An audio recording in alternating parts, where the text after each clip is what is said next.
Welcome. Good evening. Today we are starting our live online PMP exam prep course specially designed for Ramzan. Today is 29th of May and we are starting this course. We have with us Adil Ahmed Qureshi from Islamabad and Shah Khan from UAE, I think.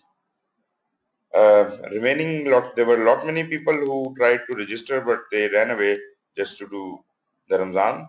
Probably they can't spare time. Anyways, we are here and we will conduct the course.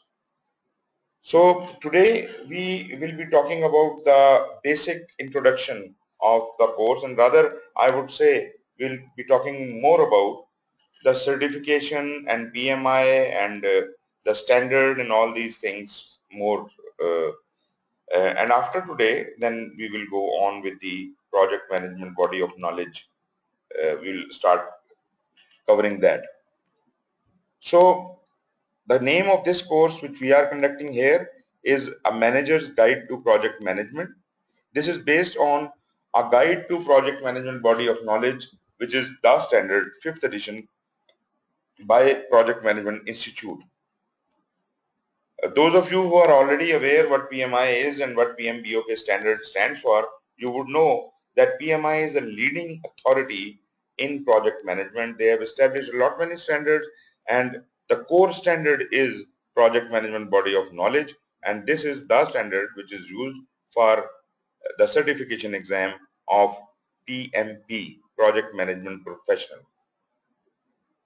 As far as I am concerned, my name is Suhail Iqbal. I have been a trainer with these kind of certification courses for more than 17 years now. Earlier than that, I had about 35 years of experience in various areas of civil engineering and construction and IT and databases management and so on and so forth. I have the honor of having all the 8 certifications of PMI, which include the program management, portfolio management, risk management, scheduling management, and so on and so forth, and several other certifications as well.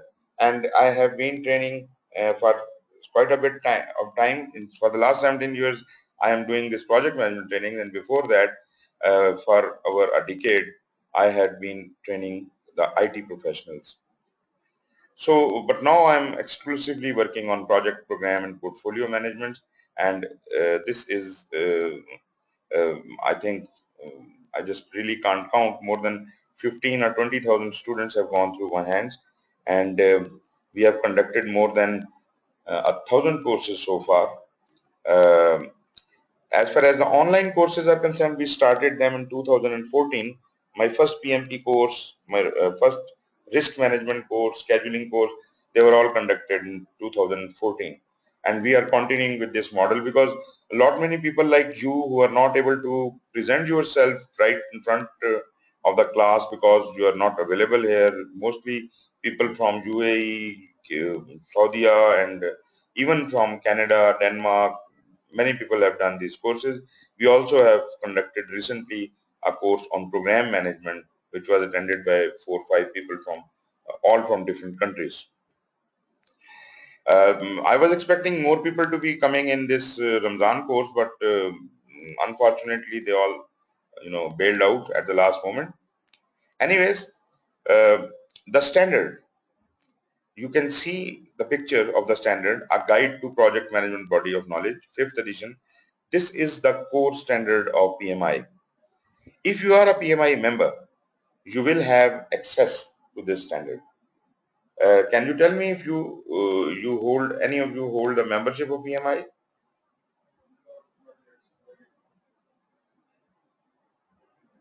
Ji Shah Khan?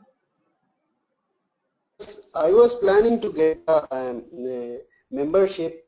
I was doing actually MPM cert, Masters in Project Management from Zabist, Islamabad, when I was posted with DESCON in Lahore. But then again, my job nature was I went to some other country, Oman, and then come back here. Okay. So in between it has been lost. So no, as of now, no. But this book I have with me. You have the book, okay. But yes, you did not complete your MPM? No, sir. Half of it I have done, but there are 4 4 courses to be done. No, 12 courses. So half of it, 6 courses I did, then rest I was unable to do it because Okay. job nature was such that I have to travel around. Did you get your degree frozen, or it will be wasted? It is frozen, sir. Till 2018 I can do it. I tried to get it here. Zabist has a campus here in Dubai as Yeah, well, yeah, but it's expensive. So, and I cannot spare time. It's I'm working on a project in Oman, but it is based here. I'm a yeah. Okay. mechanical engineer, so it is like time driven. So I can't spare, sir. Acha. So it is good opportunity. I had chance to interact with you, sir. It's really an honor, as I told before. Wonderful. And the things are So I did not get a membership of this as yet. as yet. As Okay. yet, I'll get it inshallah in some time, but I have to go. Okay. Okay. You see, this is very important for you to become the member of PMI as soon as possible. Okay, I noted. Because when you apply for PMI certification, I'll be explaining it a bit later. When you apply for PMI certification, you will have to, you will get a rebate if you are a member, and your exam fee will Okay. only be $405. Otherwise, the exam fee will be $555. So this remaining amount you'd spend on the membership. Rather, you will take the benefit of the membership also and all that. So as soon as possible you get that, because not only this standard but all other standards of PMI which I am going to show you, you will be able to access them, and that is a lot of knowledge there, a lot of knowledge there. Naturally, basically we will resort to the PMBOK, and you must study this standard many times around, at least 2-3 times you must have gone through it and understood it very well. But on top of that, if you want to really brush up your knowledge, you must also look at other standards which I will be mentioning in the way. But naturally, those standards are not really required for passing the exam, but for your better knowledge and understanding, probably you may have to refer to that. So that was it. Jisha, you want to say something? Sir, how much is the membership cost, sir? I'm just going to tell you it is about $129 per year, but I'll explain it to you Okay. little later. Okay. All right, sir. Right. So this is right now is the PMBOK 5th edition, but I must warn you that 6th edition is just around the corner. In Okay. probably in July, the people are saying 7th of July, but in the third quarter of this year anyways, 6th edition is ready to be released. It has been printed, it is ready. They have yet not released it to anybody. I have seen the drafts, but it is going to be released very soon. And if it is released, then 1st January is the cutoff date. After 1st January, people will be tested on 6th edition. So you have no time absolutely. You have to appear in the exam now. And naturally till 31st of December. But as probably we discussed earlier or not, but the last 3 months, October, November and December, you should not appear in the exam. Because last 3 months, everybody will be rushing to appear in the exam, and therefore there will be no seats available. And if at all there are any seats available, then it will be, because more people are applying. If you are aware of the percentile method of marking, the percentile will go high. So maybe when you apply, the percentage, pass percentile is 95%. So what happens? Probably you will fail. So try to do it before October. This percentile business is it? Percentile is, if it is say 80 percentile, that means top 20% people who get top 20% marks, no matter what percentage they get, top 20% people will be declared pass. If the percentile is 95, top 5% will only pass. The point I'm asking is that can this percentile business hit us? Yes, of course. Before, Not really. August, Not really. August, September? Not really, but yes, it will hit you a bit. But the main hit is at the last 3 months. It will keep rising, and that is a very dangerous time. You should not appear in that. If you can't appear before October, then you should not appear. then forget about this and go to the next, next exam, and that will mature. The next standard will take about 6 months to mature. So wait for 6 months, and next year, July, August, you then appear in the 6th edition. But again, I would say this is not a very difficult job that you can appear it before October, because now you are taking this course. It's a very appropriate time. This is May end, then June, July, and August and September. You have got 4 months. 3 months are more than enough to appear in the exam. Rather, if you are good enough, you can appear after 2 months. And if you appear after 2 months, then you still have 2 months to cater for any losses. Losses, I mean, if you can't pass, then you can reattempt in next 2 months. But definitely you will pass. Is there a time in between the two attempts? You have to give some time, although they do not have any restriction on that. But this is a very bad decision to immediately appear again. You immediately go for exam without analyzing yourself. You have to analyze yourself. What have you done wrong, and prepare accordingly. At least give it a month. At least give it a month, and then go and sit in the exam. But I don't think so that you will fail if you appear in this period. So that's it. Let me show you the other core standards. PMI has got, initially it did have only the project management standard, a guide to project management body of knowledge. But there was a slight mention in PMBOK in those days about something like a program and a portfolio. And later on, PMI came up with the program management standard and a portfolio management standard. So they are the standard for program management, standard for portfolio management. Um, these are now the 3 core standards. Rather, I would say there are 4. The fourth is organizational project management maturity model. 4 of these things, these are called the core standards now. And all of them have got associated certifications with them. PMP is for project management, PGMP is for program management, PFMP is for portfolio management, and for OPM3 there is another kind of certification which is certified OPM3 consultant. But that is a different ballgame. That is a very expensive kind of a certification. That is like, like you have the auditors. So they are kind of auditors of project management. So these guys, this course alone cost around £10,000. This is a 1-week course, 2 certifications. You have to attend that and appear in the exam right there. About £10,000 you have to pay for that. But anyways, this is not your ball game right now. Right now, we are more concerned about the PMP certification. Interesting. Yes. As they show that this project management is for the lower tier managers, and this program management and portfolio management are for the higher tiers, middle and higher tiers. Mm-hmm. Considering my own dimension that I've been doing, I've already crossed the lower management, lower program project management experience already. So getting a certification in project management would be like getting a project certification for program management would be better at this stage. Or can I get it without getting a project management? Okay. Number 1, there is no restriction to appear in program management or portfolio management directly. You don't have to be a PMP for that. If you want to directly apply for a PGMP thing, you can do that.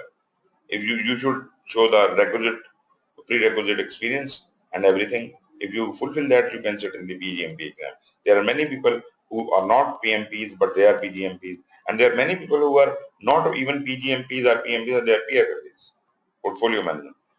But the question is, what path do you want?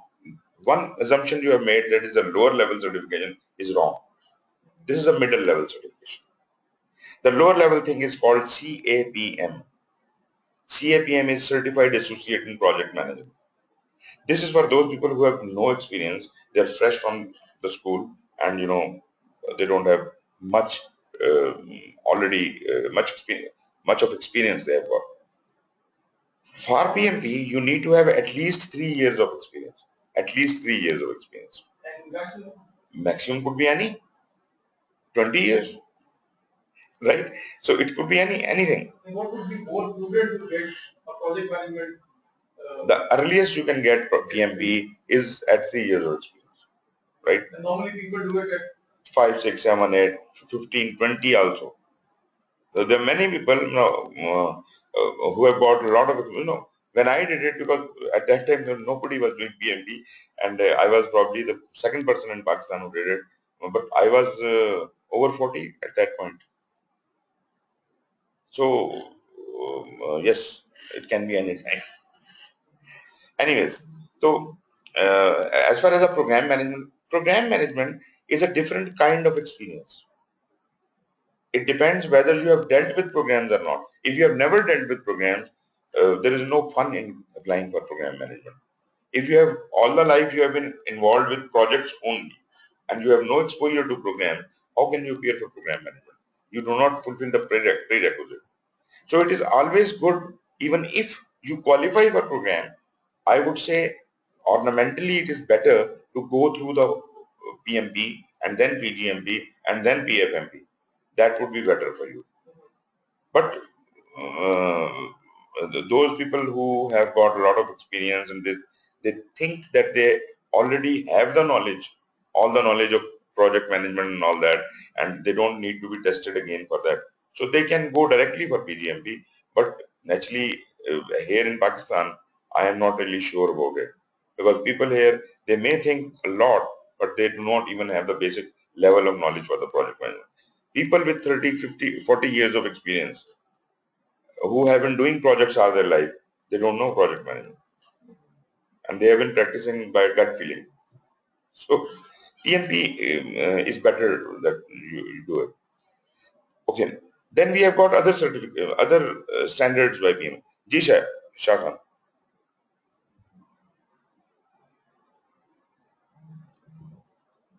Jisha, you want to say something? Yes, sir. Am I audible, sir? PMI?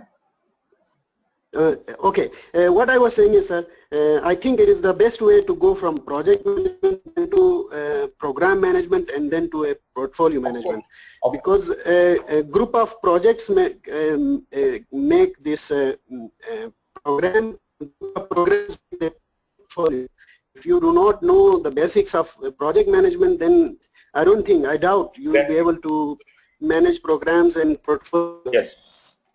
Yes. So I think we should take the steps of the ladder correctly and then go to the top. Exactly. Because but that's exactly what I was saying. If you are confident that you know everything about program management, project management, and you also are practicing program management, you can directly go for program management. But how sure are you? What assures you that you know project management? PMP assures you. So better get your PMP and then only you should go for that. But it is not a prerequisite. That is exactly the point I was trying to make. Okay, then we have got, these were the four core standards, but we have many other standards. So we have got the practice standards, we have got the practice guides. First of all, we have got the standards, then we have got the practice standards, then we have got the practice guides, then we have got the extensions. And there are a lot many other things, and each one of these categories carry a number of books. Right? You can look at this. We have got a practice standard for scheduling, which is a specialization within project management. Scheduling only. And there is a certification also associated with it, PMI-SP, scheduling professional. Then on the right extreme, you can see practice standard for project risk management. Again, another specialization, and a separate certification, PMI-RMP, risk management professional. Then we have got a standard for earned value, although there is no certification with it, but this is very important from cost point of view. Then there is a standard for project estimating. And when I say estimating, that means resource estimation, time estimation, and cost estimation. all put together into one standard. So this is again a very interesting standard. Well, they are so interesting that you probably have to go through all of these standards, but I am not exactly recommending you for PMP that you study all these standards. But if you can, that is too good. But for your future knowledge, when you have done PMP, then you have to develop more, and then you must go through all these things, and naturally you will develop your career path and you will decide what you do, and naturally on that path whatever comes in your way you will keep studying that. Then recently they have come up with a standard of project configuration management. Now this is again a very interesting kind of a thing, because configuration management as such is not that well mentioned in PMBOK as yet. In 5th edition they did try a little bit to mention it, but configuration management standard separately talks a lot about the change management, the version controlling and all those things. So this is again a standard. The oldest practice standard is the work breakdown structure. Again, this is part of PMBOK. We will talk a lot about work breakdown structure, but this is the specialization about work breakdown structure, this standard. Then we have got extensions to PMBOK. And these extensions, what do they mean? Extensions mean that PMBOK is a general knowledge about project management, which applies to all kinds of projects. These are those instructions, those guidelines, which apply to all kinds of projects all the time. But for construction project, there could be certain specifics which need to be practiced only in construction. There could be some specifics to be applied only in software engineering, only in government projects. So they keep coming up with extensions. So for construction extension, they have got this is called construction extension to PMBOK guide, and that is in 3rd edition right now. Government extension is probably also right now in third edition or 2nd edition. Government extension is how to deal with a government project, because it's a slightly different way of doing it. Although PMBOK does apply on all of the extensions, but extension means that the additional knowledge beyond PMBOK is given in that standard.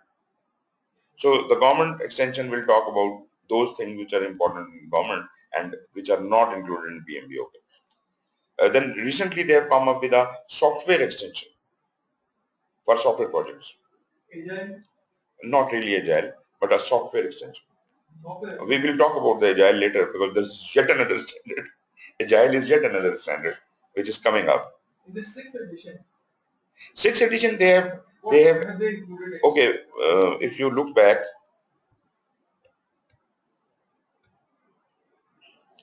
okay, what do you see? A guide to project management, body of knowledge, a standard for program management, a standard for project management. What they are doing in 6th edition, they are splitting PMBOK in 2 parts. One part is going to be called as a standard for project management, and the other will be called a guide to project management body of knowledge. So this book is being split up. Currently the first 3 chapters have been enhanced to grow into a standard, whereas the remaining 10 chapters which deal with the 10 knowledge areas, they are separately being booked as a guide to project management body of knowledge 6th edition. So you will be, for 6th edition, you have to prepare from 2 books for project management PMP. So that is coming soon. I hope. In this 5th edition, there are 3 chapters, and then there's an appendix A1, which says that is the standard. Actually, yes, but the 3rd chapter itself and that standard put together, they have enlarged it into actually the standard for project management is going to have 8 chapters. 3 chapters are these chapters naturally with enhancement, and then 5 chapters will be for each process group: initiation, planning, execution, monitoring, control, and closing. And this whole thing will be called as a standard for project management. And the remaining 10 chapters of this book, naturally enhanced now, will be called as a guide to project management body of knowledge 6th edition. So this is how the things are going to go ultimately. The things are constantly changing and evolving. and you have to follow. You know, when I did my PMP, it was in second edition. And if I did not enhance my knowledge continuously, I would have been speaking the same language of second edition right now. And there are so many people who did their PMP in second or third edition, and today if you ask them to come and teach somewhere, they will be teaching the same old Laila Majnu story. You have to update your knowledge accordingly. So that is very important. Well, how about once you go back to the industry and you're doing your projects? Yeah. And I mean, you're busy doing your projects, you can't spare time, revise the project standards all the time. Why not? Why not? Once you're involved in the projects, you can't find any time to do anything else. You see, when you are doing a project, there is a lot of documentation goes on the project. Do you read it? Yes, because that is important for you. If you consider these standards are as important for the success of your project, this is the important point. Because you are not assuming them to be important for the success of your project. That's why you don't read them, because you think आपका काम चल जाएगा. No, you must understand that I have to be on the cutting edge of the technology. I should be the best of the best, and I should be able to do my project in the best of the manner.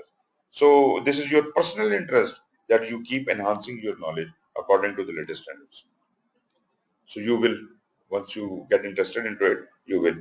There is yet another standard, rather a framework, the last top-down right, that is Project Manager Competency Development Framework. And right now this is in third edition. The picture shown is of second edition, but right now it is in third edition. Very recently it has been released again, the third edition. What is this? This is, right, you are a project manager, and you have the project management knowledge, you have everything, experience and everything, but have you been improving your competency, and how do you improve your competency? How to check the competency of a project manager? No matter is a PMP or is not a PMP, but how competent a project manager this guy is. This assessment mechanism, this framework is given here. So this is again, if you want to check your project manager, you want to assess your project managers, you can use this standard. Then we have got software extension I have talked about, and recently these were the practice standards. Recently they have come up with many practice guides like requirement management practice guide, business analysis practice guide, and lot many others. And they are also working on a practice guide for agile projects. So this is a vast field. There is no end to the knowledge which is growing, and you have to be on the cutting edge if you want to lead. If you want to have answer to every question the people may have, you have to be well read. You have to be superior than everybody else, as if you can answer those questions. And if you are dealing with that kind of environment in your organization, that is very important for you. Right. Coming over to the certification, this training will suffice for two types of certifications, PMP and CAPM. Those who do not have any experience and they are fresh out of university or college, they can also apply for CAPM. But because the syllabus is same, that's why the course is same. Otherwise, the exam is different.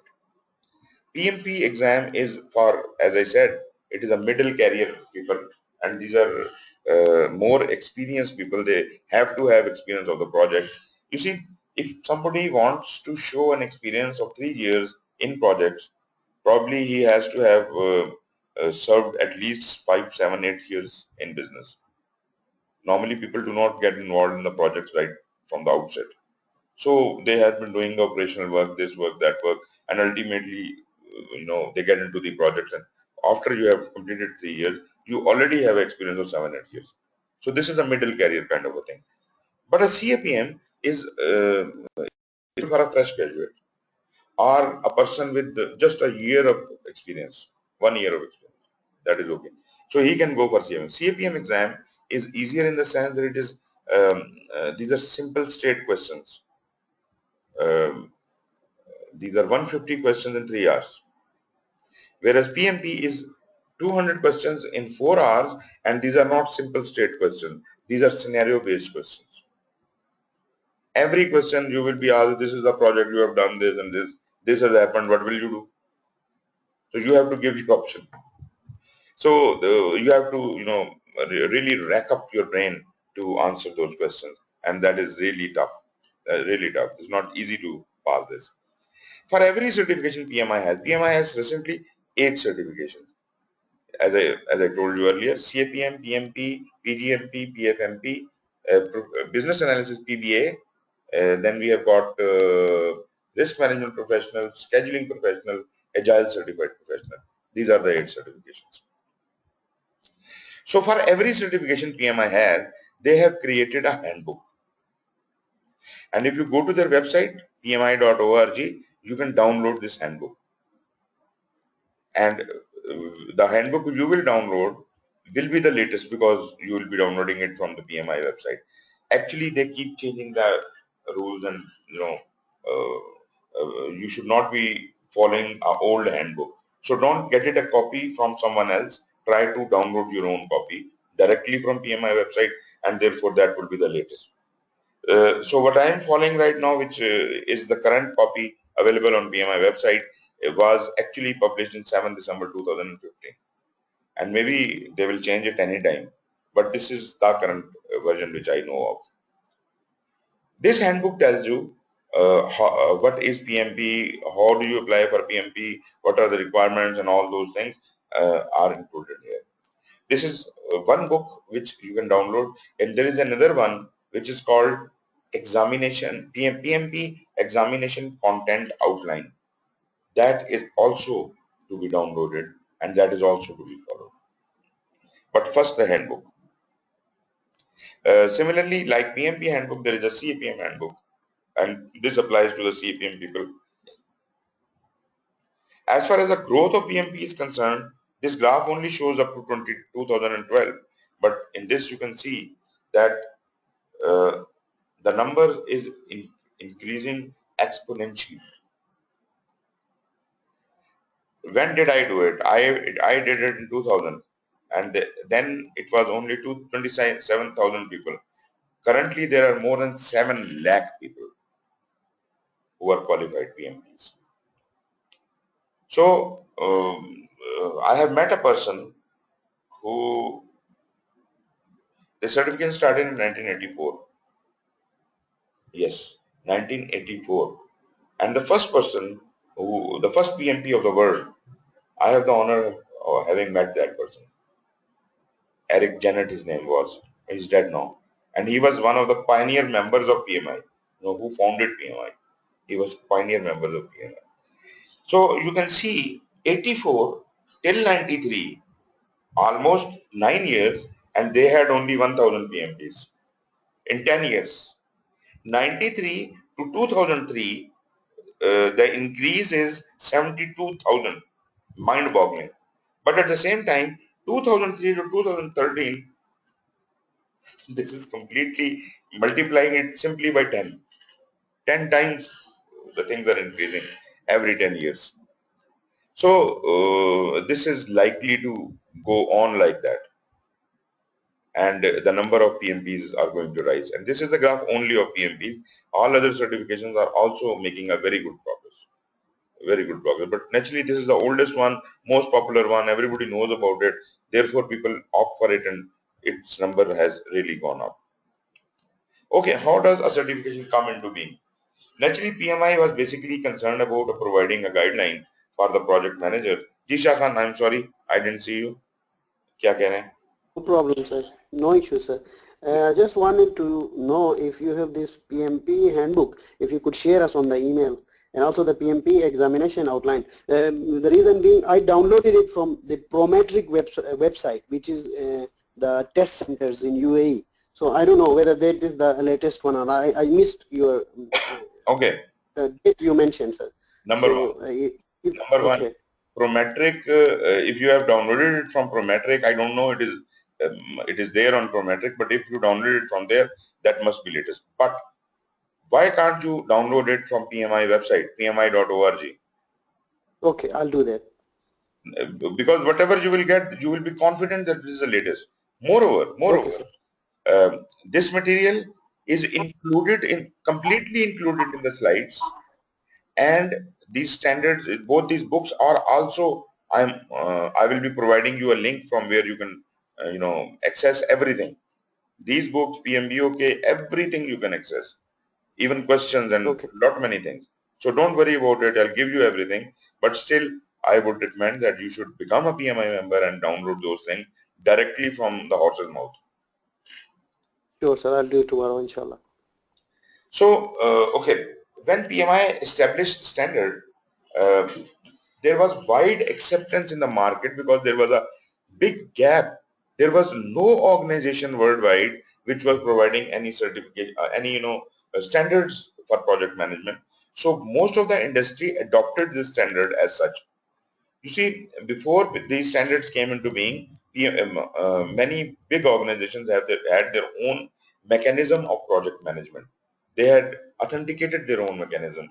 Siemens, Nokia, they have their own mechanism of project management. IBM, Oracle, Microsoft, they had their own certifications and their own mechanism. But as soon as PMI came into being and this standard came up, everybody started, following that. Although still some of them have their own certification in project management, but there is a wide acceptance of PMBOK. Even in their own certification, they have made PMBOK a part of that. So PMBOK is now a de facto standard worldwide, and everybody everywhere in the world is acknowledging PMBOK, referring to PMBOK. Today you pick up any book on project management. This is impossible that that book will not mention PMBOK. That may not follow PMBOK completely, but they will definitely mention it as a standard which is widely followed worldwide. There are other standards also, but the most famous standard and the most famous certification is this. So when there was so wide acceptance in the market, naturally organizations expected that anyone who knows about PMBOK should be employed. They hired people, but those people claimed to have known about PMBOK, but they have different perceptions.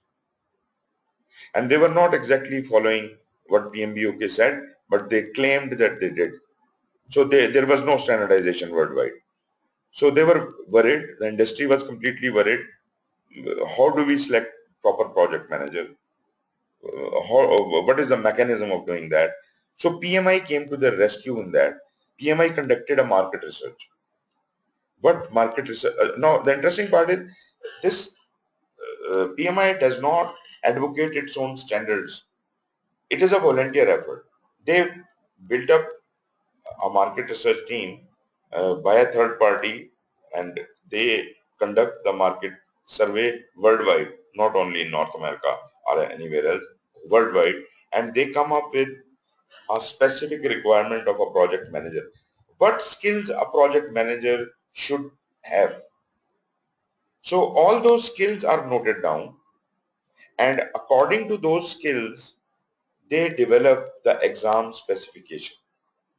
PMI makes up another team after this survey. This survey yields into a study which is called Role Delineation Study. PMP Role Delineation Study. Well, what should be the role of a project manager is described there. The companies want that project manager, this skill, this skill, this skill, this skill. All the skills expected from the project manager are listed down and as per the current requirement of the market. And this study goes on time and again. After every 5 to 7 years, they reconduct the market research. PMI does that. And resultantly, they uh, design the exam specifications according to the result of the role delineation study. And that exam specification comes out in a shape of what? Examination content outline. So PMP examination content outline is your syllabus. Let us come out from role release. Exactly, role definition study, and then exam specification, and then ECO, exam content outline. And that exam content outline was given to the examiners to make the questions. They were not told that make the questions from PMBOK. Paper is not going to be from PMBOK. Paper is going to be from anywhere in accordance with the market demand. Although having said that, the core standard and the most famous standard in the world is PMBOK, and everybody is trying to follow that. So ultimately, most of the preparation you will have is already available in the standard. But you see, this I wanted to highlight that your exam, the person who is making the exam is following the exam content outline. He is not following the PMBOK. So you may have questions which you may not have any idea in PMBOK. And that's exactly why they say that you should have experience in project management. So this current slide that you're showing here. Yeah. Does it specify this whole delineation study and all? Yeah, the market research. Yes. It is not written there because it is showing how a certificate comes into being. For the very first time, there is no role delineation study. There is a simple market research. But every 5 to 7 years, they will conduct the role delineation study, and they will, keep doing this cycle.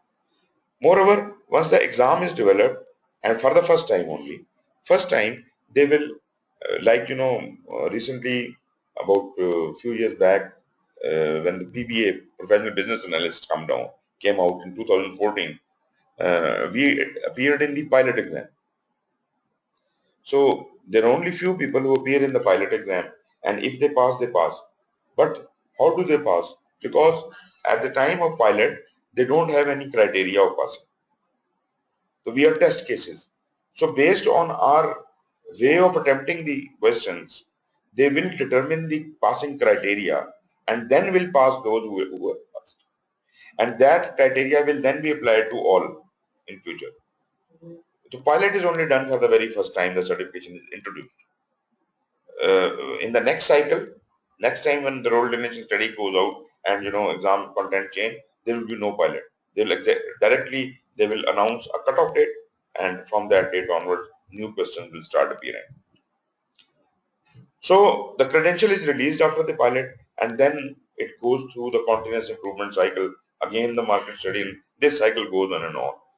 There are two situations when the exam changes. Number one, PMBOK changes, exam changes. Number two, on role delineation study, the exam changes. PMBOK changes after every 4 years. Role delineation is carried out after every 5 to 7 years. So last role delineation study was done a couple of years, 1 or 2 years back, and PMBOK is now changing, and therefore probably after another 2 years or 2 or 3 years, 3-4 years, they will have the next market role delineation study. So next role delineation study and the 7th edition would have a very small gap of 1 year or so. So the exam will change twice in 2 years. But now we are safe. We are only going through one change due to PMBOK 6th edition. So that is a cycle.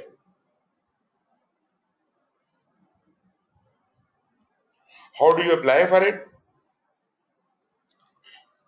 The application process, Sayed, you have already started applying now, Shah Khan?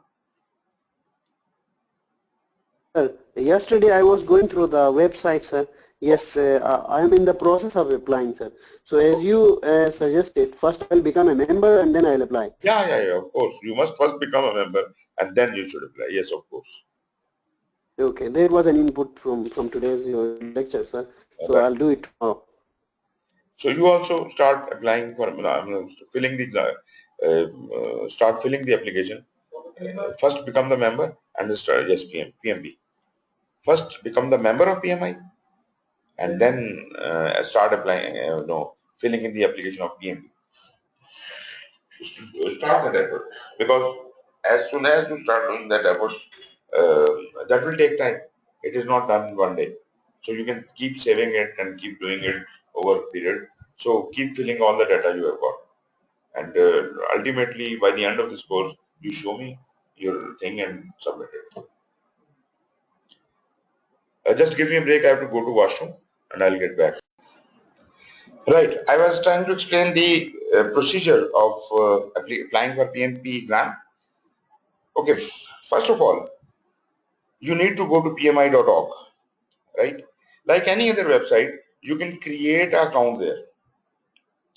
They will give you a login. There is no money involved in it. Simply create a login. Once you have created the login, then go into the website and see if you can. I can show you that. Let me open it up.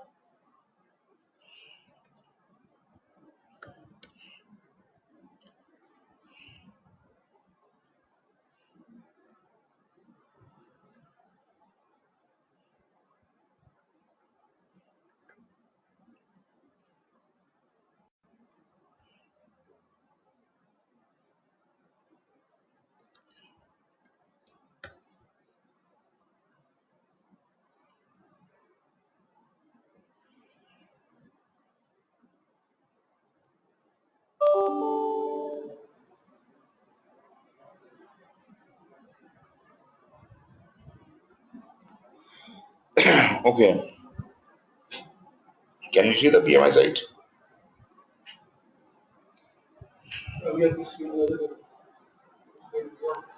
Yes, sir. Okay. So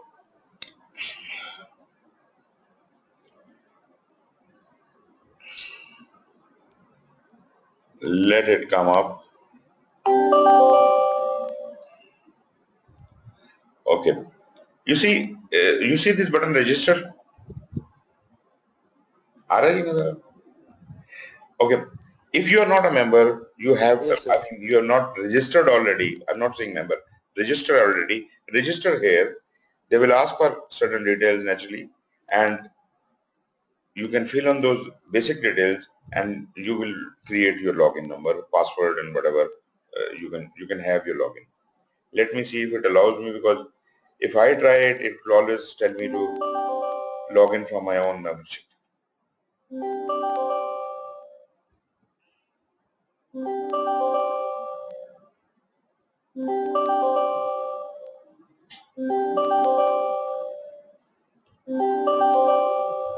It is taking time.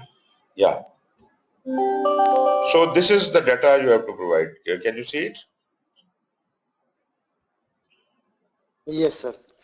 That can be done, sir. Yes, we will go to the registration and then fill all the data. Yeah.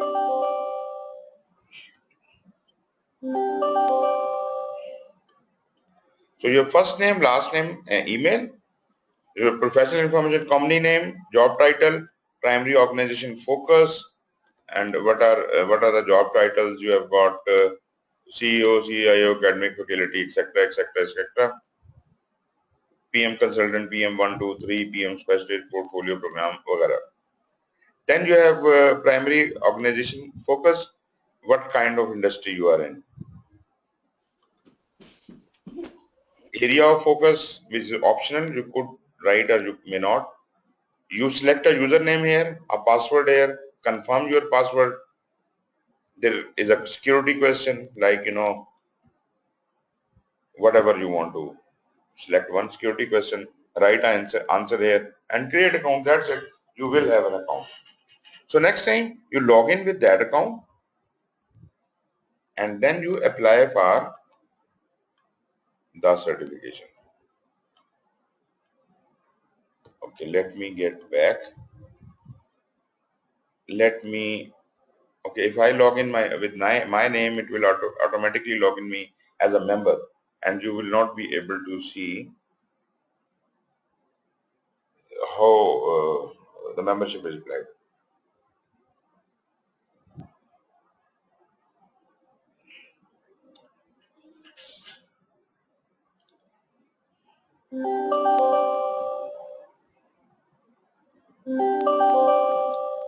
Right, we are back here. So now I am logged in, and just now look here. This is for certification, this is for membership. Initially you must go for membership. So what are the membership types?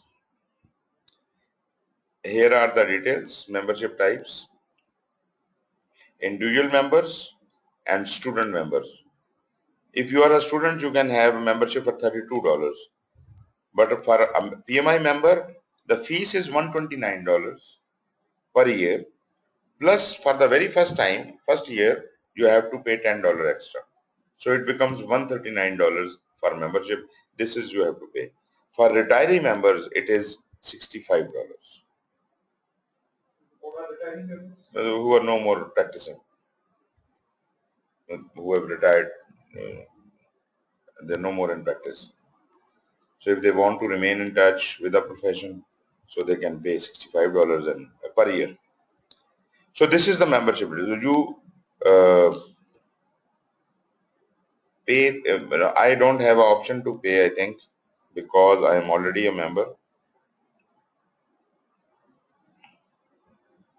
Membership. Become a member. You will click here, right? And if you are already a member, you want to renew your membership, you'll click here. So to become a member,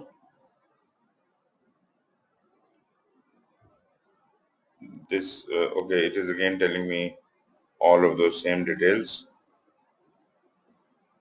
Anyways, so you will get those options when you click that, and you can apply. Let me see: group student membership, organizational member, library subscription.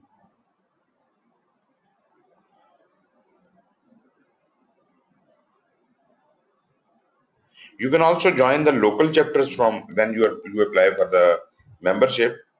Like you see, I am a member of these chapters. I'm a member of the Islamabad chapter, Lahore chapter, Afghanistan chapter, and I don't know where is my membership. Karachi chapter gone. I'm also a member of that. Okay, so that's that. Now, once you have become a member, then naturally ask for your payment details, pay online, credit card, and once you have paid how many? $129 plus $10, $139, and Islamabad chapter will should pay for that as well. As I am a member of Islamabad chapter, you should also pay for that $15 more.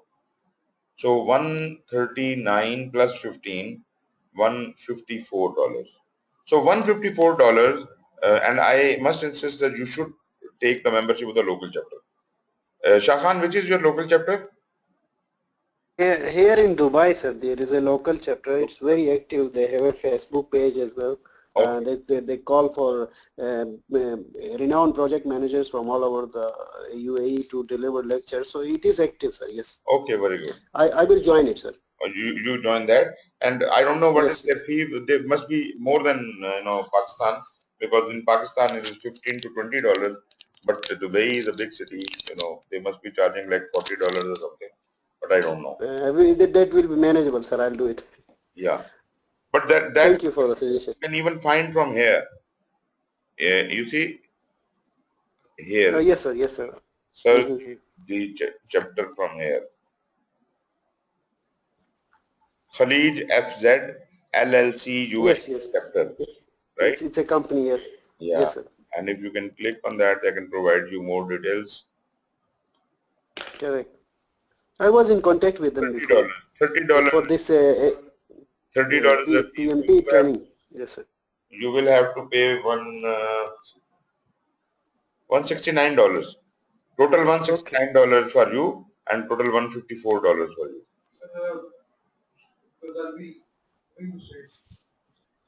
When you reach there, you get the membership of that chapter. No problem. So should I not get it very early? Yes, you can. Why not? Why not? Can you get this member of the local chapters afterwards? Anytime, anytime. But it is good idea if you can get it now.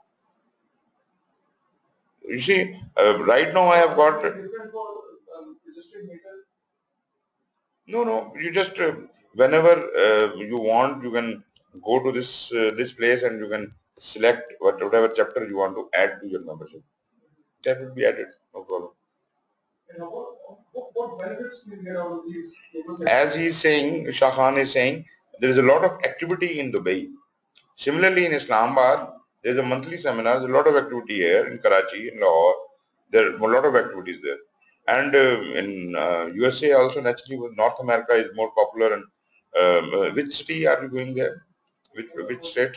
I'm going in Connecticut, which is Connecticut. besides New York. Okay.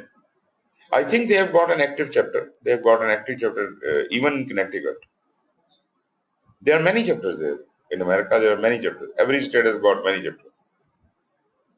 There's local activities there. Yeah. A lot many. They have big conferences there. Even their state chapters, they have got huge conferences. We are poor chapters in Pakistan. We only have one annual conference. They have improved it very much, but still we are not to that standard.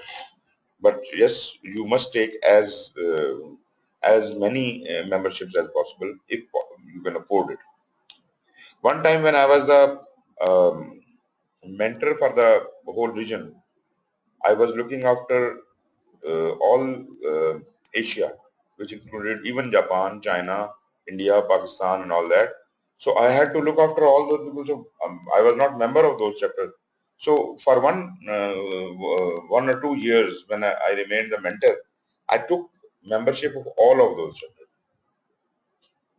So I had about 24 chapters memberships. So you can have as many as you want. And this is not only chapters. There are some other bodies also. They are called specific interest groups. That's like, women in project management, there is a specific interest group. Aerospace, there is a specific interest group. So those groups are also there and you can also add them in your membership. Let me see if those are mentioned here somewhere.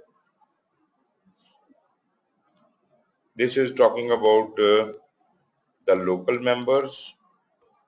Then student retiring. Well, when you apply for that, it will ask you later on a question, do you want to join any specific interest group? So then there is a long list of those as well. Right. Okay, once you have done your membership thing, it is you will immediately be allocated a membership number. And next time, the login will remain the same, but PMI would then know that this login number, login ID is now a member. And if you are a member, you will automatically become a member of projectmanagement.com.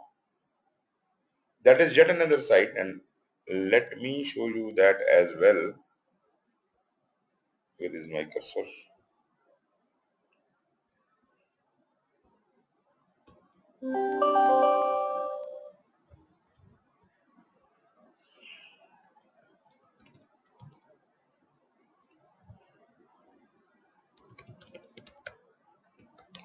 So this is projectmanagement.com is coming up.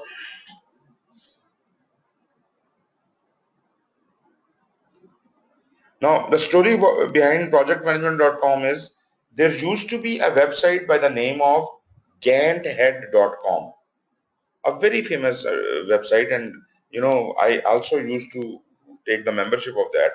There was so much material on that, templates and everything, plans, how to make this plan, that plan. Project management was completely covered there. So you see, PMI bought that site. The CEO of that site was Dave Garrett. Now Dave Garrett works for PMI now, and the new name of the site is projectmanagement.com. And this is that site. Can you see this? Okay. Projectmanagement.com. Now, if you are a PMI member, you are automatically a premium member of projectmanagement.com. And the yearly fees of projectmanagement.com otherwise is $179 per year. So, पैसे तो यहीं पूरे हो गए ना सारे. So whatever you have paid for the membership, you have actually taken the benefit of this thing. And what benefit you have got? You see, you probably can can see my name on the top, just here. See the pictures. We are the top contenders, not top participants in different things. We write articles, we interact, we network, we do things like that. So I have delivered a number of seminars. I have delivered a number of written a number of articles and everything. You can go there and see. These are the webinars, and there is a huge number of webinars. It's a huge learning going on all the time. You see, knowledge shelf and all that, articles are there, the webinars are there. Let me see, it's not on-demand webinars.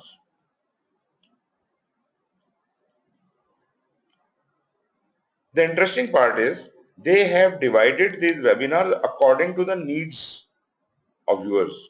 You can pick a webinar. There are thousands of webinars lying there, or each webinar is 1 hour long. You can pick which for which certification you want to add your professional development units, and then should it be technical, leadership related, or strategic related. And then it also shows that you are a PMP and you need to have 24.5 PDUs remaining. You have to gain 24.5 PDUs more to renew. So if you see these webinars, so you will get those points. So that will be coming from there. And sorry, okay. Here you can even choose practice area. I only want to listen to the aerospace and defense webinars and this and that. Whatever are these certifications, are these areas, you can pick and choose. Like okay. So later, once you become a PMP, then you will require to have 60 PDUs gained every 3 years. And this is the easiest way of doing it, free way of doing it. Webinar, you just attend, to pick and choose from here, and it will automatically credit. If you are doing a training with me, then you have to apply to PMI that I have done a training there and please give me this much PDU. But if you do it here online, you don't have to do anything. It is automatically connected with PMI. So when you go to this side, when it asks you to log in, you log in by your PMI name, right? PMI account. There is a button written down there, PMI login. Go into that, and if you log in from through that, then probably you will never have any problem. You will be connected fully. Shahan, are you with me? Yeah, yes, sir. Yeah, I get all the points which you told me. Okay. I have noted down the website as well. Right. So let me go back to the membership. Here is a certification. Now you click on the certification, pick your certification. This is PMP, and this is where you apply for it. Apply now, and your application starts. But you see what happens if I apply, because I'm already a PMP, so it will probably tell me that you are already a PMP.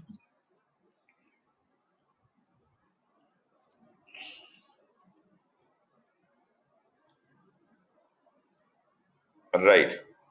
So it is telling me all the certifications I have. So I am already a PMP, so therefore I cannot apply it any further. So these are all my certifications. Whatever certification I'm doing, they keep adding here. And one of my certification has expired. CAPM is of 5 years. So my CAPM certification has expired, and it is asking me to do it again, but there is no fun in doing the CAPM certification again. You may now submit the payment for the CAPM certification and so on and so forth. Anyways, getting back to our own material. So from here you will apply for the certification. Okay, what happens? Okay.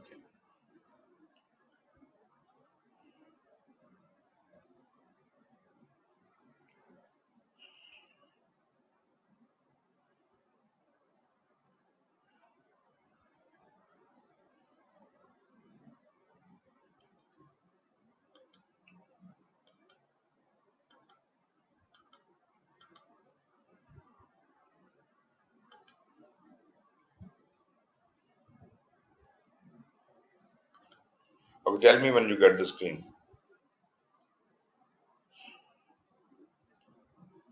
Screen is paused.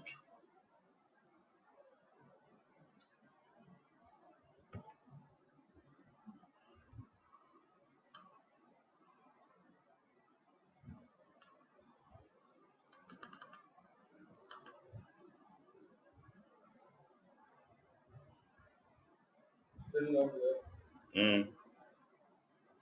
I'm fighting with it.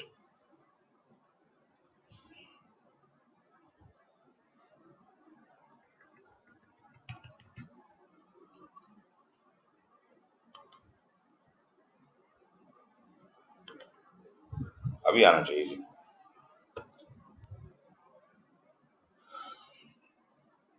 Got it or not? Okay. Okay. Now it will. Yes, sir. Got it. Okay. Okay. So let me follow from the procedure. You apply, start the application as I told you. It will, as soon as you start filling the application online, your application will be opened for 90 days. You will have 90 days to complete it. If you don't complete it in 90 days, it remains inactive, or you don't complete it, submit it in 90 days, then they will close your application. And whatever data you have filled in, that will not be visible to you anymore. And if you want to reopen the application, you have to request them, PMI, to please open my application again, and your old data will be recovered.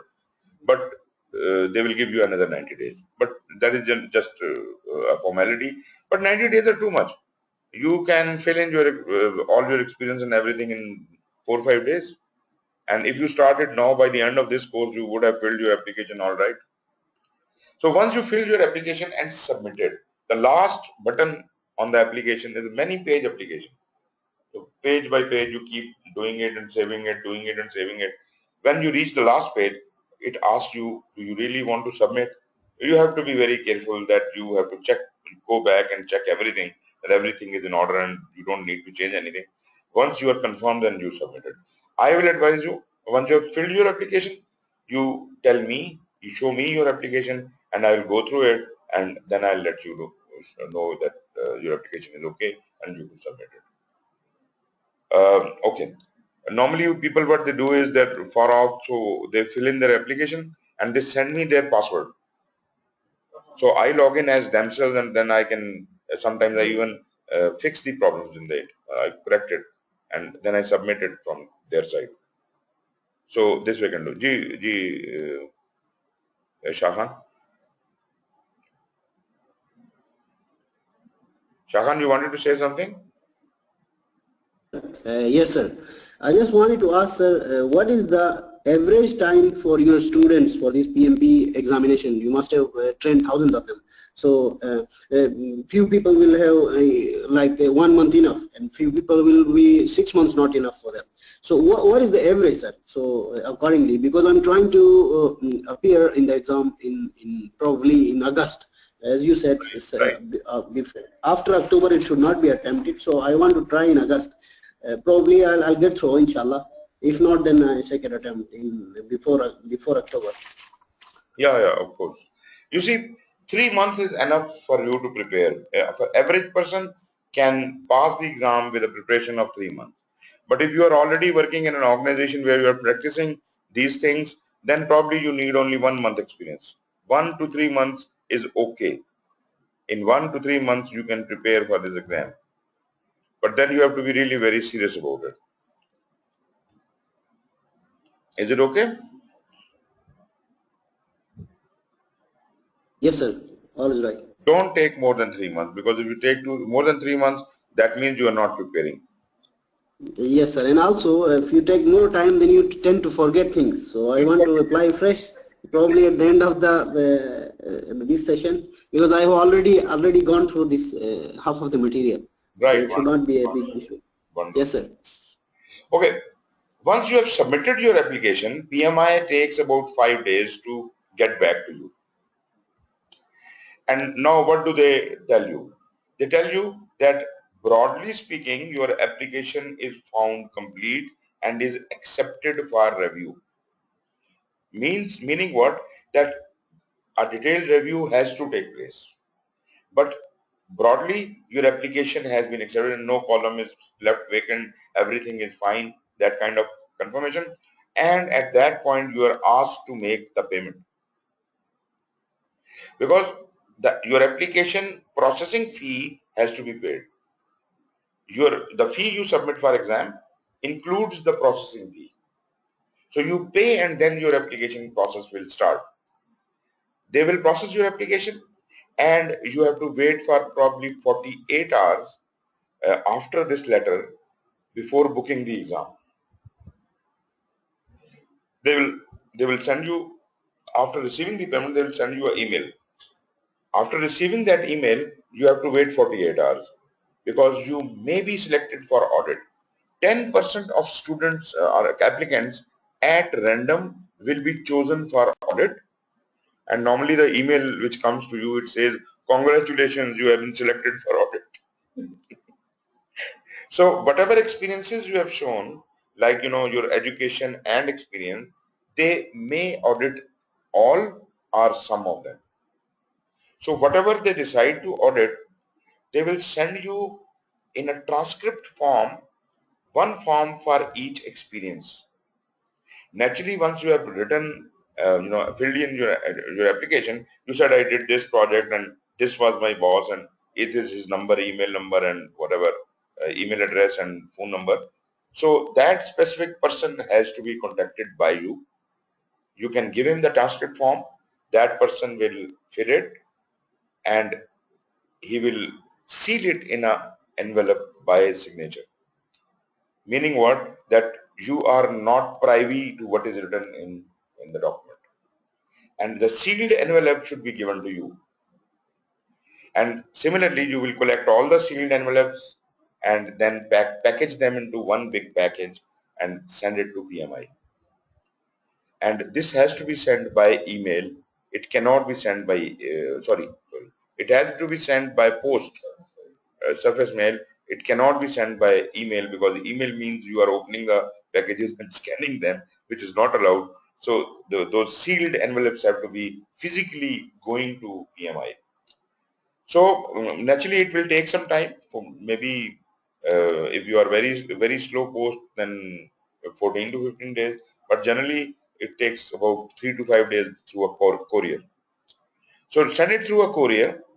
Although for audit process you have got 90 days given to you, but you don't want to waste 90 days. You want to do it as soon as possible. So I would suggest you that all those people whom you are mentioning in your application, you must coordinate them with them beforehand. That if my audit comes, I'll come to you and you will quickly give me this document. So arrange it in such a way that in 1 or 2 days you can get all the forms filled and sealed and sent back to PMI quickly, as if this process is done away with. But most likely chance is that you will not get the audit. Even if you get the audit, then after you submit the audit, within 5 or 7 days, they will confirm that your audit has been accepted. Or if it is not accepted, then they will reimburse you your exam fee after cutting the processing fee. You will not get all the money back, but some of the money will get back to you. So audit process is complete, your application is accepted. Now the email you get is, in that email you will get a web address link of Prometric website, your login and password ID. You can directly go to the Prometric website and log in with that ID and start booking your exam. There, when you start booking the exam, there you say schedule exam. And in schedule exam, they will show you a calendar, and in that calendar, whatever month you select and date you select, you click on that. If a seat is available on that day in that center, first you select the center where you want to appear. And that doesn't matter you appear in Pakistan or you appear in America. Wherever you want, you can appear. That is at the time of selecting. So even if you think that you are going to be appearing from America, while you are filling the booking your exam, you can book it from here and for America, right? So you can select the center, you can select the date and time of your choosing, some working day, and you can book the exam, right? Okay. The exam is a 4-hour exam, 200 questions, and is a multiple choice. Every question has 4 choices, only one will be correct. This is a standard pattern. You can take the exam 3 times in this 1 year. PMI has allowed you 1 year of time to appear in the exam. Your application has been processed and allowed for 1 year. If you do not appear in this 1 year, your application and money is all gone. You cannot appear in the next year. So within this year, you have to appear in the exam, and you can appear 3 times in the exam in this 1 year. Yes. Oh, yes, that is our own restriction. We have put in your own restriction. But you see, you have 1 year. If you can't pass in this exam right now, and you decide, maybe you apply here, God forbid, you don't pass. Then you apply again, maybe November, December, and you still don't pass. Then you still have one chance, and you will be allowed to appear till June. So by the end of June, you fix another exam on the new standard. Then that will be on new standard. That will be on new standard. So you have 3 chances in 1 year, no matter what standard, but 3 chances are there. But these, for every subsequent chance, you have to pay the exam fee, but not the processing fee. So it will be much lower than the original exam fee.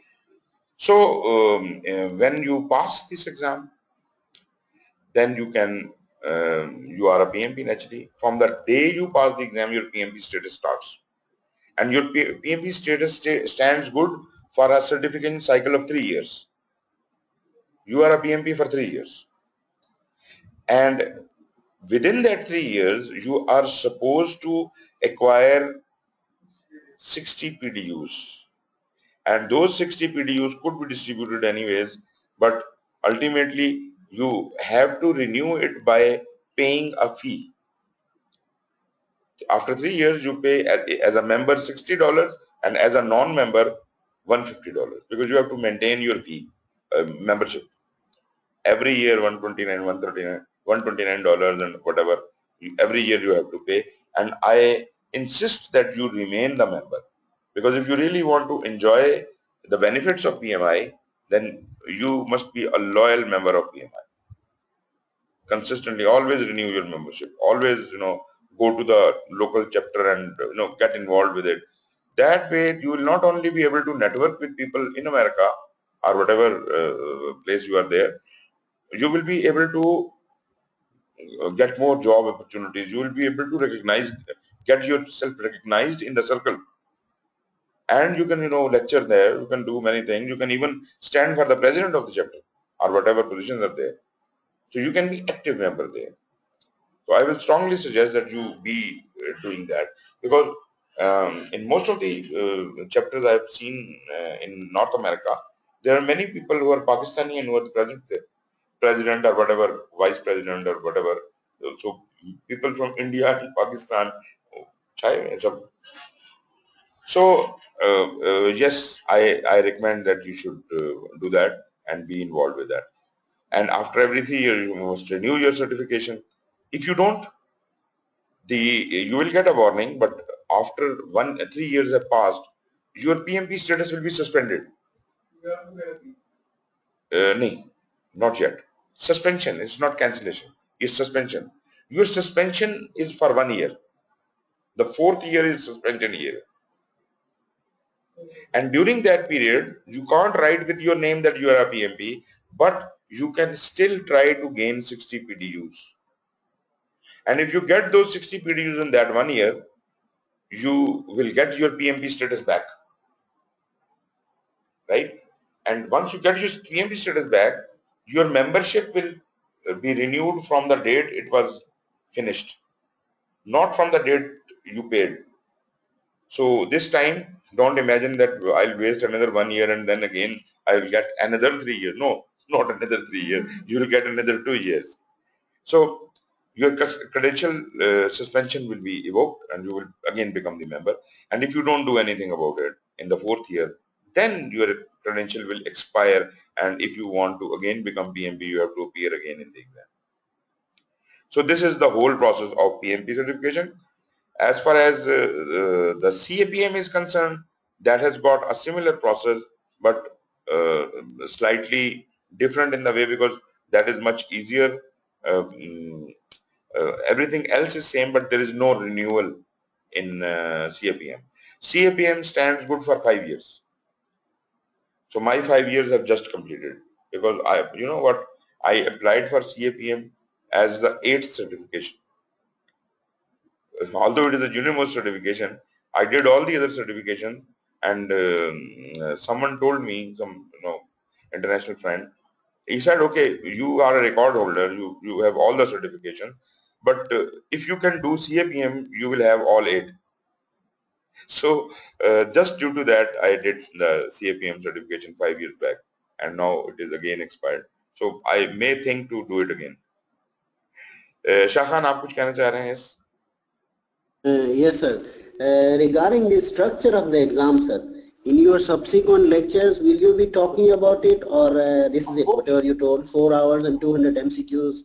Yes, we'll talk about everything. We'll talk about everything in detail. The structure of the exam, sir. Okay. Of course.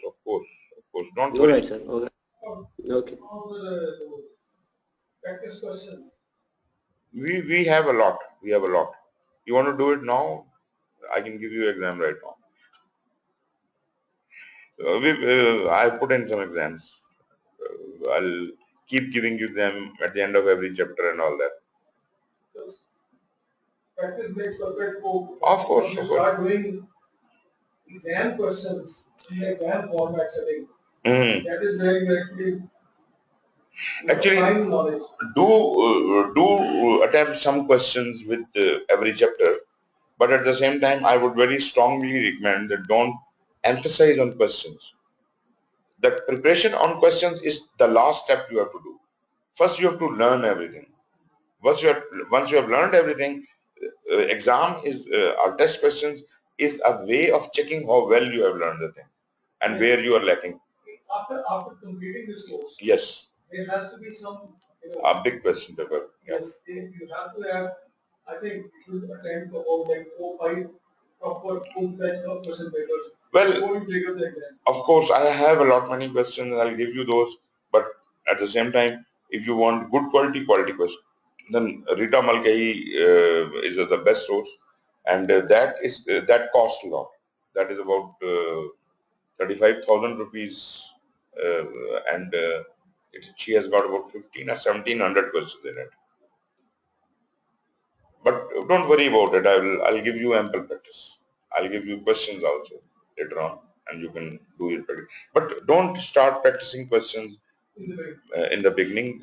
Just chapter by chapter, small little exam, and keep checking how well you have conceived it. But once you have done everything and now you feel that everything you have understood, then you start making a lot of testing. So anyway, the CPM does not really relate to you, so I'll just skip it. Role designation study, I've talked about it. It happens 5 to 7 years. After every 5 to 7 years, third party conducts it, and they re-establish the status, the role of the PMP, and ultimately the exam is revised according to that. One important thing here is this is the eligibility criteria, which you must be already knowing it, but you see, there are two kind of people who can appear in the PMP exam. Those who hold a graduation degree and those who don't hold a graduation degree. Minimum is a secondary degree. The graduation degree means 16 years of education. The people who are older and they had done BA and that's kind of training and education, they do not have 16 years. So if they have masters, they will complete that. Anyway, so if you are an engineer, you already have a 16 years of education, then you qualify for the bachelor, and the second criteria for you then will be a minimum 3 years of experience. The person who doesn't have a graduation and is a secondary school holder, school qualified diploma holder or whatever, he will have to have 5 years of experience. You will have to have 3 years of experience. That is 36 months unique non-overlapping. And here you can see a diagram. Non-overlapping means if you say that I have done these two projects and they were in parallel, running in parallel, they will accept that, but they will count the overlapping period only towards one project. It will not be counted twice, right? The overlap period is counted either to project 1 or project 2. So this will not be counted. Therefore, if there is a project 2 and project 3, that is okay. There can be a gap in between. That is fine. So 36 months of unique non-overlapping professional project management experience, during which you have to show at least 4,500 hours were spent in leading and directing the project task. 4,500 hours in 3 years, that means approximately 1,500 hours per year. So 1,500 hours of experience per year have to be shown. Total 4,500 you have to justify that you have spent in various activities of project. Then the last remaining thing is that you must have some project management training or education of 35 hours.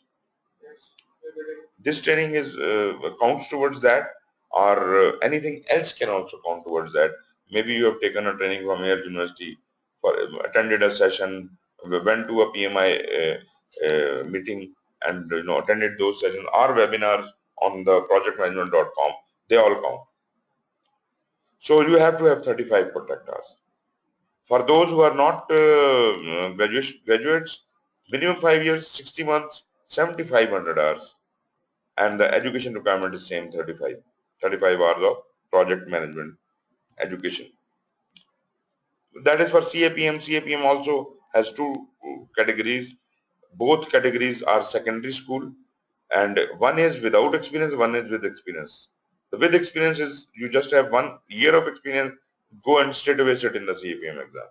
If you do not have any experience, you just have a training of 23 hours and go and sit in the exam. That's it. Very simple. Exam is also very easy. So this is for CAPM people. Questions, there will be 200 questions in 4 hours.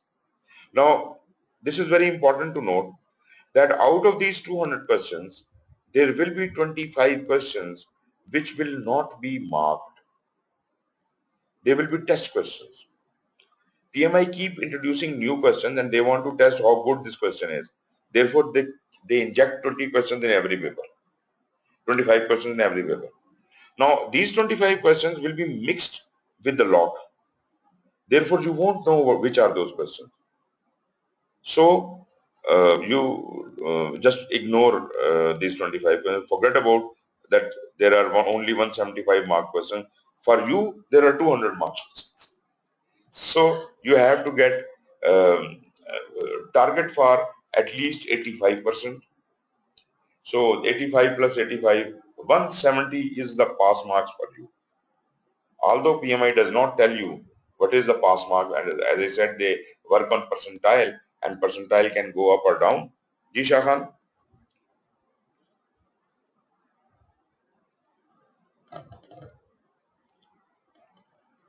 Shah Khan, आप कुछ कहना चाहते हैं? Yes, sir. I just wanted to know if your students have, shared their experience of the exam with you. Like any constraints of this 4 hours, within the 4 hours someone was unable to do it or something like that. Has time been a constraint for your students, sir? Of course, I'll talk in detail about that. But yes, of course, you have to manage your time, and I'll tell you a method of doing that. But yes, there are some people who are ignorant enough not to manage their time and waste their time on one question, 15 minutes on one question. So you don't have that much time. You have 200 questions, you have 240 minutes, right? And you just have a little more than a minute for each question. You can't spend 2 minutes or 5 minutes on one question or 15 minutes on one question. So if you do that, you will not be able to complete your paper. Anyways, I'll talk more about it. So the lesson behind it is that do not just ignore this slide.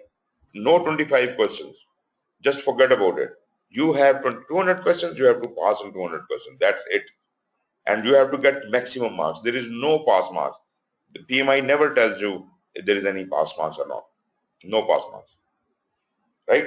So they actually have percentile, and they don't even tell you the percentile. Percentile, I have already explained that you don't know what is the percentile going today. Today, if it is 58%, then that means top 42% people will be declared pass. So every day the percentile may change. We don't know.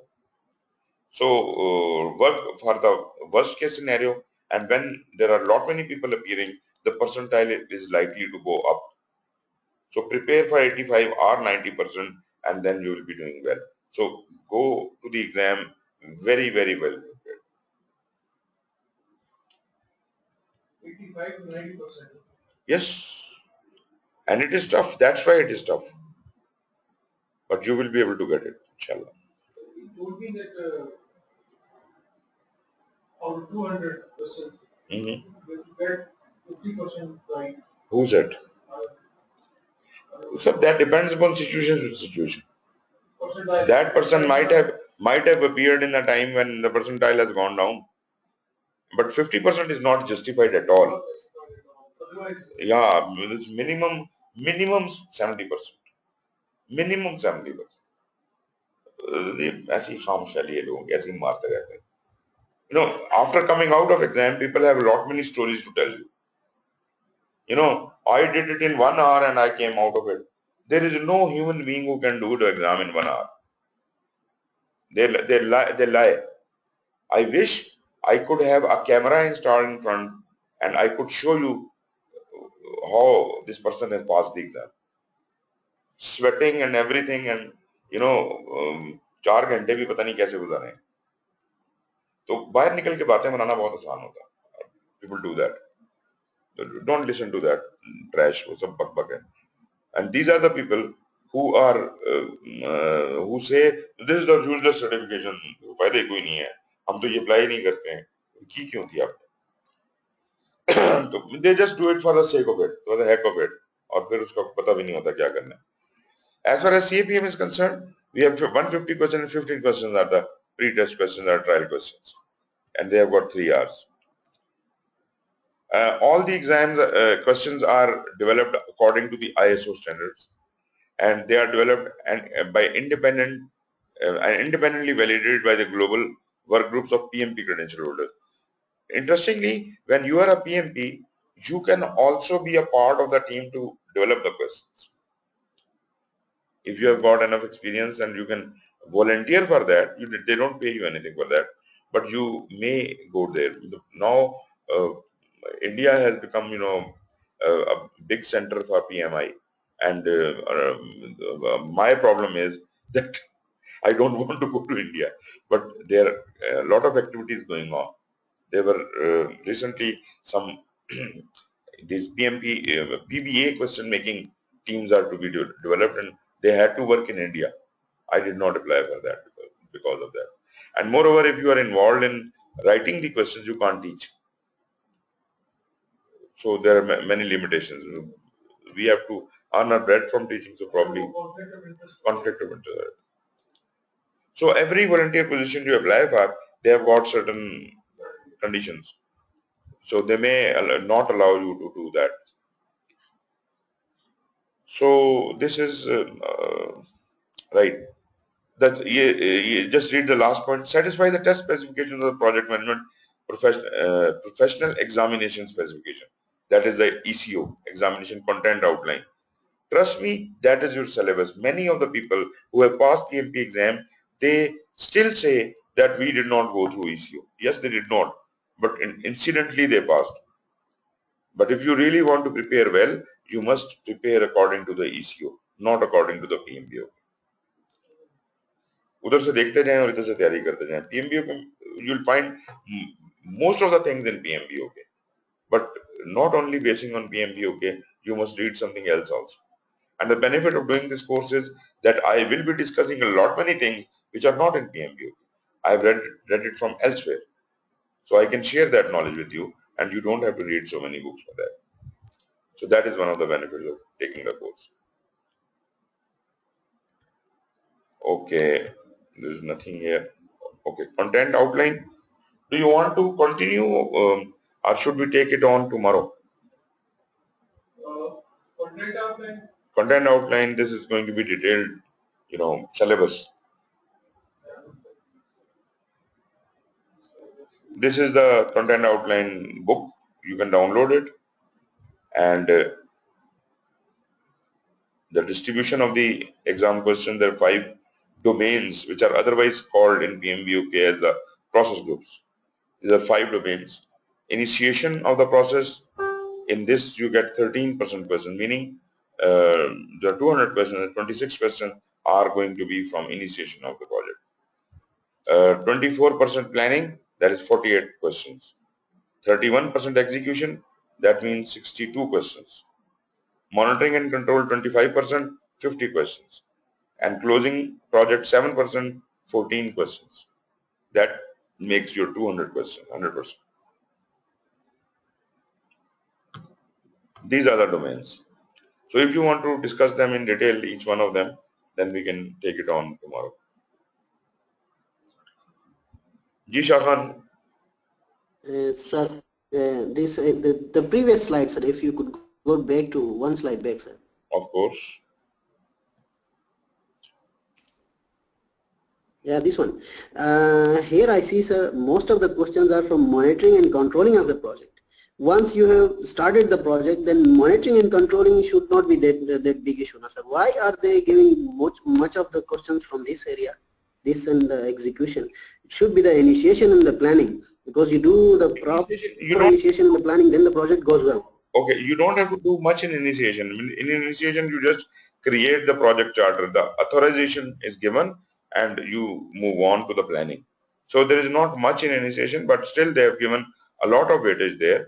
But as far as you see, execution is the most heaviest area, 31%. Planning and monitoring and control are almost equal, 24-25%. Correct, sir. What I'm saying is, sir, practically, if you see, I have worked for more than 5 or 6 projects. The important thing is the initiation of the project and the planning should be good. If you have messed up in the initiation and the planning stage, then everything else, propagates. So accordingly, it is not like reflecting the real scenario here. That's why I prompted me to ask the question. Right. You see, if you look at from the point of view of the commitment of hours in a project, yes, then more than 60% time is spent in initiation and planning. 60% of time. So you are looking at it from the time perspective, whereas they are looking at it from the action perspective. The work. Okay. Although you do a lot of planning, but you can never be perfect in planning, and when you will be executing, there will be changes to the project, and that will be the hardest job to bring changes into a running project through monitoring and control. Correct, sir. Correct. Where they have to, this is a cycle, planning, execution, and monitoring and control. This cycle will go on for many times. Correct. Any other question? No, sir. Thank you. So should we call it a day? It's your choice, sir. Our target is to complete the course, sir, and appear in the exam. So as far as you are going to cover everything, so that would be kind of you. Yeah, we will cover everything, and we will, even if we have to go extra days, no problem at all. We'll do that. I think here it's almost 12 o'clock, sir. I think in Pakistan, so to 1 o'clock. So better. It's your decision, sir. It's your call. No, I think how many hours we started? 11 to 1 was the time. So it is almost 1. Just about 10 minutes left. So I don't want to start a new topic here at this time. Okay. So let's call it a day then. Thank you very much, and see you again tomorrow at the same time. Thank you. Same to you, sir. Have a good day.